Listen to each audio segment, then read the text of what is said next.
Let's watch Fox News liberal Jessica Tarlov, not on The Five, where we usually watch her, but on one of Fox News' various other shows, laying down a bit of truth to the audience that is primed for nothing but propaganda. Hey you! Yes, you! We now have a Substack website where you can help support the channel. For just $8 a month, you can get daily articles exposing the chaos in Trump's first 100 days, a weekly podcast, and other exclusive perks, all while helping the channel grow and defend democracy. This is something that's not just very important to me, but enables us to get our message out to the most amount of people while also being just a genuine passion that I would love to pursue. So for those who have been wondering how to support the channel, how to help us grow, you can sign up now at the first link in our description. Thank you, and let's get back to the video. The problem is with what's actually happening. And if you look between the numbers, people are broadly supportive of Doge, even the Gen Z class, but Elon Musk only has a 31% approval rating with 18 to 29-year-olds and how he's executing this. And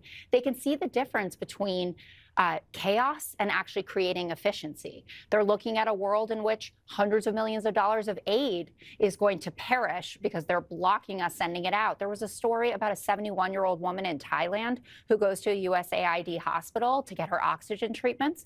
She died because that hospital was cut off from their aid package. They're looking at lies that have been spread. It's unfortunate that USAID wasted so much of their own money that they put themselves in this position. USAID is what, about $40 billion? And you look at that in contrast. That's a lot of money. Well, it isn't when you look at the $4.5 trillion in tax cuts. No matter how you look at it, $40 billion is a lot of money. It's not. They want to take $2 trillion out in Medicare, in Medicaid, in SNAP benefits. They want to add $4.5 trillion in tax cuts. Remember, guys, to conservatives, we can always afford the $1 trillion tax cuts for the rich that will barely help you afford an extra month of rent, but we definitely can't afford the Social Security or Medicare that your grandparents and that you will rely on when you're older, you know, the two most efficient functions of government we have. But the tax cuts for billionaires, definitely, even though it never trickles down and historically has always sent us into recessions. Tax cuts themselves inherently benefit the wealthy, but the way Trump did it the first time, he added even more benefits to be skewed to the wealthy. The AMT only applies to millionaires. Pass-through income tax cuts only applies or disproportionately applies to the top 10%. He doubled the estate tax exemption for millionaires. That's like the top 10%. And corporate tax cuts only benefit, obviously, the wealthiest members of society. And this time, he's trying to pass these with even more breaks for the wealthy and even less in there for you. Make no mistake, this is why they're trying to cut government spending. They want you to believe that we can't afford that money for this hospital in Thailand, but we can't afford to give more money to billionaires that never once in history has ever trickled down. We have seen more GDPs, more wage growth, more everything when corporate taxes are higher, where, again, giving money for a hospital in Thailand can actually trickle down and benefit you. If we enable these other poorer countries to have better health, better economy, they can then become a trade partner rather than an aid recipient, creating more money in exports and more jobs in manufacturing what they export. Tax cuts, however, will only ever resort in stock buybacks that enrich the top 10%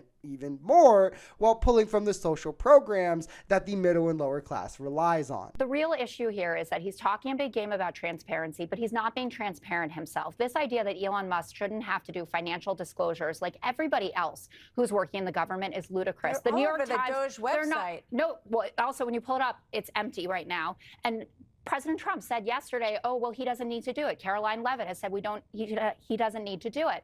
The New York Times is reporting that at least 11 of the federal agencies that they have gone after have open complaints, over 32 open complaints into Musk's businesses.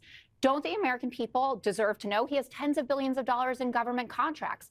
If you are the Doge master, then open up your own books. He will never do that because, again, this isn't about finding waste or corruption. It's about first trying to just minimize the government so you can replace it with corporatization, privatization, and make more money in your pockets while taking from the middle and lower class that relies on these crucial government functions. It's also about targeting agencies that are a threat to you and your quest for, you know, being a trillionaire if you're Elon, or your companies if you're Elon, Republican interests as a whole in the party, or Russian interests from Trump and Elon as well. I mean, if we look at what he's targeting, it's specifically agencies that have multiple investigations opened into him or his companies. It's also USAID, which pushes back greatly against Russian influence in Ukraine and apartheid in South Africa. And I've pointed out the multiple lies he's already told in furthering this goal.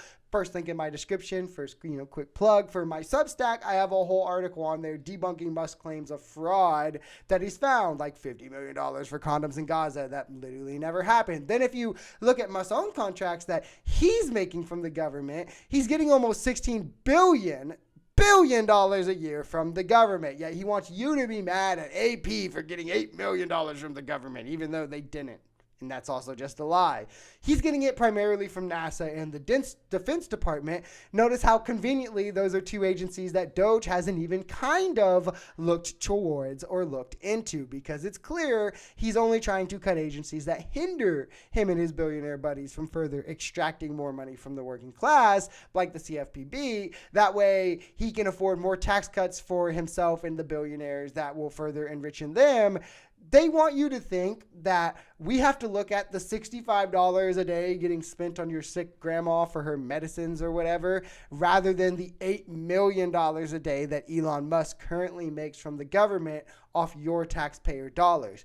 Are we saying this is justified? $8 million a day to a neo-Nazi isn't wasting corruption, but Social Security is a scam. It's a pyramid scheme, guys, because, we should all just be able to save and invest. And those old people who get sick and have to spend their entire savings on cancer treatments and then don't have anything to retire on should just have to work their entire lives. And the rich people who are privileged enough that they won't have to rely on Social Security shouldn't have to pay into it, because that is the conservative worldview. Woe thee, as long as I'm fine. MAGA, though, however, totally not brainwashed, totally independent thinkers who just see past the lies that are being sold to everyone else. Totally, guys.